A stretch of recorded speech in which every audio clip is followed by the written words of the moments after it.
અરવલ્લીમાં નકલી deputy collector પકડાયો છે। બાયડની સાંઠંબા પોલીસે ઝડપ્યો છે નકલી એસટીએમ।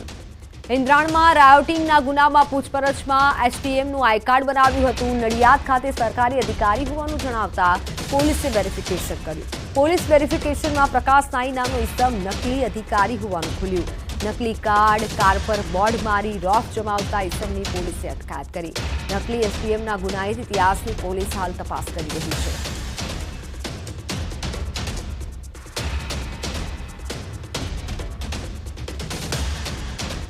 મહીસાગર જિલ્લામાં 73 AA નો બનાવટી હુકમ કરનાર ઝડપાયો છે। મામલતદાર અને કારકુનની ખોટી સહી કરી સમગ્ર કૌભાંડ આચર્યું હોવાનું સામે આવ્યું છે। જિલ્લા વહીવટીતંત્રએ ચેડા કરનાર કોમ્પ્યુટર ઓપરેટર સામે કાર્યવાહીનો આદેશ આપ્યો છે। 73 AA ને લઈને બનાવટી હુકમમાં ખોટી સહી કરનાર સામે ગુનો નોંધાયો છે। પોલીસની સઘન તપાસ બાદ અન્ય કર્મચારીઓની મિલીભગત પણ સામે આવવાની શક્યતા છે। હાલ લુણાવાડા પોલીસે આરોપીની પૂછપરછ પણ હાથ ધરી છે।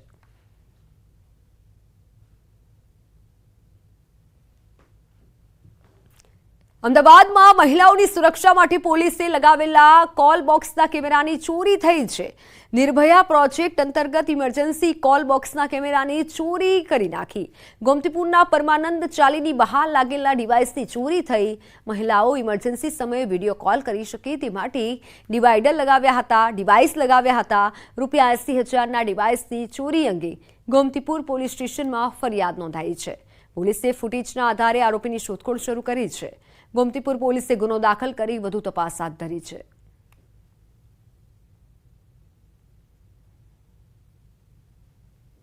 વિડીયો કોલ બોક્સ લગાવેલો હતો જે કેમેરો એની કોઈ ઇસમ દ્વારા ચોરી કરવામાં આવેલી છે અને એના માટે ગોમતીપુર પોલીસ સ્ટેશન ખાતે સરકાર તરફે પોલીસ ફરિયાદી બની અને ગુનો દાખલ કરવામાં આવેલો છે। આરોપીની તપાસ ચાલુ છે। સીસીટીવી કેમેરા જોઈ અને એમાં એક ઇસમ દેખાય છે એટલે પ્રયત્નો ચાલુ છે અને ટૂંક સમયમાં એની ઓળખ થઈ જશે।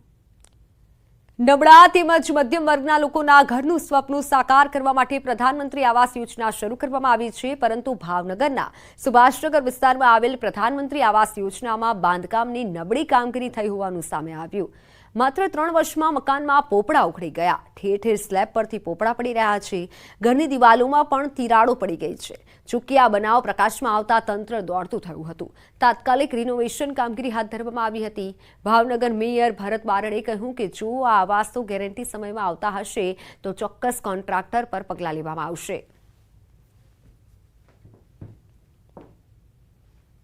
ક્યારેક ક્યારેક તો બેહી જવાની બીક લાગે। બીમમાં હોત તળિયા પડી ગયા છે। હવે બીમમાં તળિયા પડી ગયા હોય તો અમારે કઈ રીતનું સુરક્ષા કરવું? 2.5 વર્ષની અંદર જો આવી પોઝિશન છે તો અમારે જાજો ટાઈમ તો અમે કઈ રીતના રહી શકશું? આમાં દરેક મકાનમાં ભેજ આવે છે, પાણીની સમસ્યા છે, તથા અવારનવાર ઉપર છત ઉપરથી પોપડા કરે છે, સ્લેબના લાદીઓ નીકળી જાય છે અને અત્યંત જર્જરી હાલતમાં 2.5 વર્ષમાં આ હાલત થઈ ગઈ છે।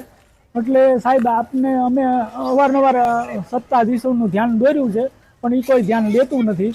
અમુક જગ્યાએ ગાબડા ને એવું પડ્યું છે, તાત્કાલિક અમે કામ શરૂ પણ કરાવી દીધું છે અને લોકોના પ્રશ્ન તાત્કાલિક હલ થાય તેવી પૂરેપૂરી કોશિશ કરવામાં આવી છે। સમય મર્યાદામાં ક્યાંય નુકસાન થયું હોય તો આપણે એની ગેરંટી લેતા હોઈએ છીએ તો એની તપાસ કરીને એમની ઉપર પગલાં પણ લેવામાં આવશે।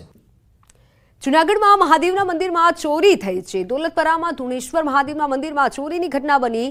દાનપેટીમાંથી 7 થી 8 હજારની ચોરી કરી ચોર ભાગી છૂટ્યા। સીસીટીવીમાં પણ આ ચોર કેદ થયા છે। પોલીસે સીસીટીવીના આધારે તપાસ હાથ ધરી છે। દોલતપરામાં ધુણેશ્વર મહાદેવના મંદિરમાં ચોરોએ ચોરી કરી દાનપેટીમાંથી 7 થી 8 હજાર રૂપિયાની ચોરી કરી લીધી।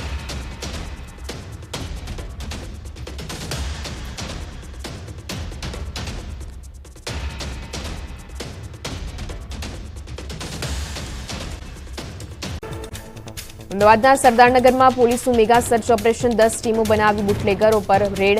પોલીસે દેશી દારૂના 34 કેસ નોંધ્યા। અમદાવાદમાં મહિલાઓની સુરક્ષા માટે પોલીસે લગાવેલા કોલ બોક્સના કેમેરાની ચોરી। નિર્ભયા પ્રોજેક્ટ અંતર્ગત ઇમરજન્સી કોલ બોક્સના કેમેરાની ચોરીથી ચકચાર।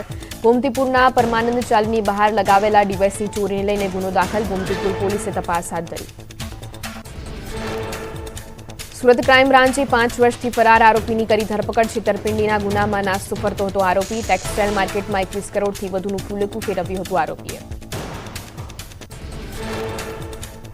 સુરતના કતારગામમાં ડાયમંડના કારખાનામાંથી 3 દિવસ અગાઉ હીરાની થઈ હતી ચોરી. પોલીસે 2 આરોપીની કરી ધરપકડ. સમગ્ર ઘટના સીસીટીવીમાં થઈ હતી કેદ. પ્રેમિકાને મળવા બુરખો પહેરવાનો એક યુવકનો કિમિયો ન ચાલ્યો અને મામલો પહોંચ્યો પોલીસ સ્ટેશન. સંઘ પ્રદેશ દમણના ઘાંચીવાડમાં એક યુવક અડધી રાત્રે બુરખો પહેરીને પ્રેમિકાને મળવા પહોંચ્યો. લોકોને શંકા જતા યુવક પકડાયો. અમદાવાદના બોડકદેવ હોલ ખાતે પ્રદેશ ભાજપની મળી બેઠક. પ્રદેશ અધ્યક્ષ CR પાટીલ અને CM ભૂપેન્દ્ર પટેલની અધ્યક્ષતામાં બેઠકનું આયોજન. તમામ મોરચાના હોદ્દેદારો બેઠકમાં હાજર રહ્યા. સદસ્યતા અભિયાન અંતર્ગત બેઠકમાં ચર્ચા. પોષણ માસ અભિયાનનો શુભારંભ સમારોહમાં કેન્દ્રીય મંત્રી અન્નપૂર્ણા દેવીનું નિવેદન. કૃષ્ણની કર્મભૂમિને નમન કરું છું. કિશોરીઓ સ્વસ્થ અને પોષણયુક્ત બને. સુરતના કાપોદ્રા પોલીસે યોજ્યો 13 તુજકો અર્પણ કાર્યક્રમ. 3,53,000ના 30 મોબાઈલ મૂળ માલિકોને પરત કરાયા. પોતાનો સામાન પરત મળતા લોકોએ પોલીસનો આભાર વ્યક્ત કર્યો. સુરતના કાપડ માર્કેટના શ્રમિકો માટે મહત્વનો નિર્ણય લેવાયો. 65 કિલોથી ભારે પાર્સલ હવે નહીં ઉચકે શ્રમિકો. શ્રમિકોના સ્વાસ્થ્ય સામે જોખમ ઊભું થતા યુનિયનની બેઠકમાં લેવાયો નિર્ણય. નવા નિયમોનો અમલ કરવા પોસ્ટાએ તમામ માર્કેટને પત્ર પાઠવ્યા. ભાવનગરની પીવાની પાણીની સમસ્યા દૂર થઈ. સૌની યોજનાથી બોર તળાવમાં આવ્યા નર્મદાના નીર. હવે લોકોને પાણી કાપની મુશ્કેલીનો નહીં કરવો પડે સામનો. બનાસકાંઠામાં ડીસાના માલગઢ ગામે ખેડૂતોએ વરસાદી પાણીનો સિંચાઈ માટે સંગ્રહ કર્યો. આ પહેલાથી ભૂગર્ભનું જળસ્તર પણ ઊંચું આવ્યું. અન્ય ખેડૂતોને પણ વરસાદી પાણીનો સિંચાઈમાં ઉપયોગ કરવા માટે અનોખું ઉદાહરણ પૂરું પાડ્યું. રાજ્યના ઇન્ટર્ન્સ અને રેસિડેન્ટ તબીબો માટે સરકારનો મહત્વપૂર્ણ નિર્ણય. સરકારી અને GMERS મેડિકલ કોલેજમાં સેવારત ઇન્ટર્ન્સ અને રેસિડેન્ટ તબીબોના સ્ટાઇપેન્ડમાં વધારો. 1 એપ્રિલ 2024ની અસરથી વધારો અમલી. અમદાવાદ શહેરમાં ગુજરાત કૃષિ વિજ્ઞાન મંડળ દ્વારા યોજાયો સેમિનાર. કાર્યક્રમમાં મુખ્યમંત્રી ભૂપેન્દ્ર પટેલ ઉપસ્થિત રહ્યા. મુખ્યમંત્રીએ કૃષિ પેદાશોના પ્રસંસ્કરણ અને તેના મૂલ્યવર્ધનના મહત્વ પર કરી ચર્ચા. ભારતને મળી વધુ 3 નવી વંદે ભારતની ગિફ્ટ. PM મોદીએ 3 વંદે ભારત ટ્રેનનું કર્યું ફ્લેગ ઓફ. એક ટ્રેન ચેન્નાઈ સેન્ટ્રલથી નાગરકોલાઈ, બીજી ટ્રેન મદુરાઈથી બેંગ્લોર કેન્ટ અને ત્રીજી મેરઠ સિટીથી લખનઉ સુધી દોડશે. શ્રાવણ માસના અંતિમ શનિવારને લઈ સાળંગપુર ખાતે દાદાને કરાયો વિશેષ શણગાર. વિવિધ પ્રકારના ફૂલોના શણગાર સાથે દાદાને ધરાવાયો 56 મીઠાઈનો ભોગ. દાદાના દર્શન કરી ભક્તોએ ધન્યતા મેળવી. વડોદરાના કરજણમાં ખેરડા ગામ હજુ પાણીમાં. સગર્ભા મહિલાનું કરાયું રેસ્ક્યુ. એમ્બ્યુલન્સ મારફતે મહિલાને હોસ્પિટલ લઈ જવાઈ. ફાયર વિભાગે મહિલાનું કર્યું રેસ્ક્યુ. ભરૂચમાં ચોમાસામાં રસ્તાની બદતર હાલત થતા વાહન ચાલકોને પારાવાર મુશ્કેલી. મોટાભાગના તમામ વિસ્તારોના માર્ગ બિસ્માર બન્યા. શહેરમાં ટ્રાફિક જામની વિકટ સમસ્યા. સામાન્ય વરસાદે મોરબીના માળિયાના રસ્તાઓ પર સર્જી તબાહી. ઠેર ઠેર રસ્તાઓનું ધોવાણ થતા વાહન ચાલકો પરેશાન થયા. કચ્છથી મોરબી જતા માર્ગમાં ખાડારાજને પગલે તંત્રની કામગીરી પર ઉઠ્યા સવાલ. પોરબંદર સોમનાથ નેશનલ હાઈવે બિસ્માર. ચિકાસા નજીક પાણી ફરી વળતા 2 દિવસ સુધી વાહન વ્યવહાર બંધ રહ્યો. હાઈવે પર ખાડા પડી જતા વાહનો ડરીને અવરજવર કરવા મજબૂર. સામાન્ય વરસાદ વરસતા ડાકોર ઉમરેઠ ગામનો રોડ ધોવાયો. સ્થાનિકો ભારે હાલાકીનો સામનો કરવા મજબૂર. ખખડધજ રોડથી વાહન ચાલકોમાં અકસ્માતનો ભય ફેલાયો. રાધનપુરથી સામખિયાળી સુધીનો નેશનલ હાઈવે ખખડધજ. 6 થી 7 મહિના અગાઉ બનેલો રસ્તો બિસ્માર બનતા વાહન ચાલકોને ભોગવવી પડી હાલાકી. રોડની કામગીરીમાં ભ્રષ્ટાચાર થયાના વાહન ચાલકોના આરોપ.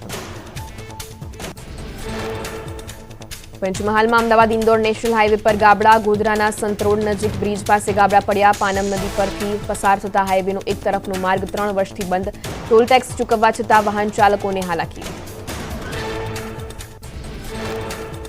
બનાસકાંઠામાં કાંકરેજના સમણવાથી ખોડલાનો જૂનો માર્ગ ઉપર જામ્યા કાદવના થર. રસ્તા પર કાદવ કીચડ જામી જતા રાહદારીઓ પરેશાન. પાણી અને કાદવ કીચડના થર જામી જતા રાહદારીઓ પરેશાન. મહીસાગરમાં પશુ મોતની તાત્કાલિક સહાય ચૂકવાઈ. પશુપાલકને 8.4 લાખ રૂપિયાની સહાય ચૂકવાઈ. વીજળી પડતા 35 પશુઓના થયા હતા મોત. તંત્રએ અરજદારોને તાત્કાલિક ચૂકવી સહાય.